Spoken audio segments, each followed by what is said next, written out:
तू दिन से फोन तहर लागत नइखे।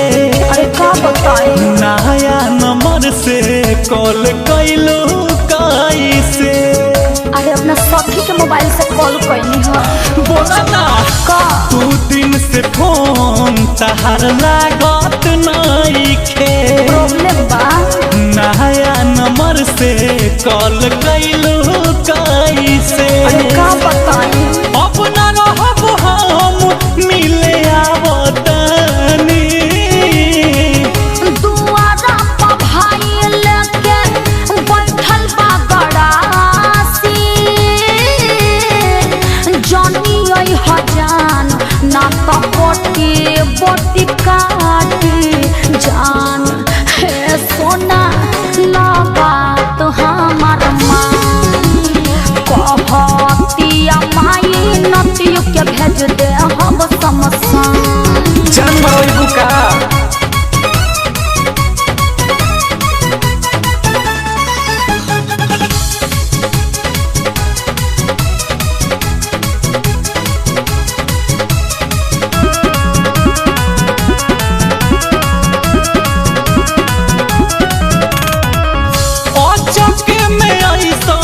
घटना कैसे घटी गइल का जाने कहतले दी एगो दोसर मोबाइल। अरे छोड़ा का लफड़ा बढ़ल बा हे बेबी का अचके में ऐसन घटना कैसे घटी गइल? का कहीं कहतले दी एगो दोसर मोबाइल।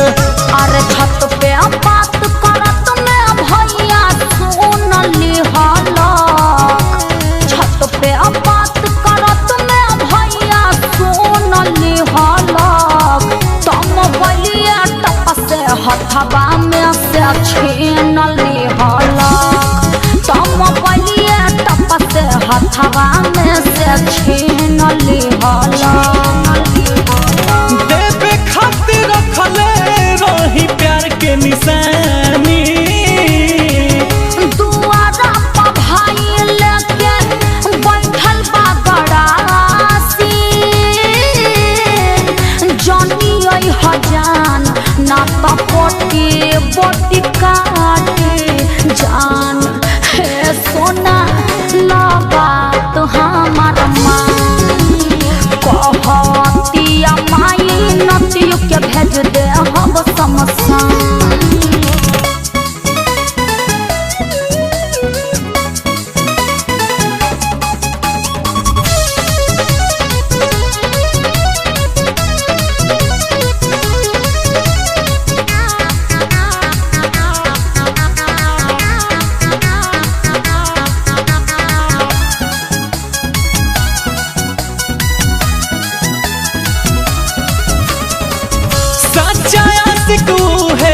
होला प्यार खाती जे मरी का कहीं आहवतानी हमहू देख ले हब के का करी।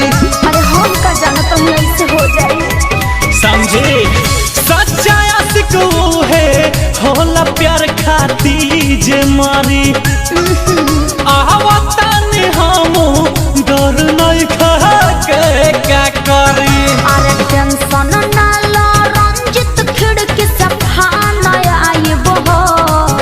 अरे टेंशन ना लो राजा खिड़की से फान आइबो।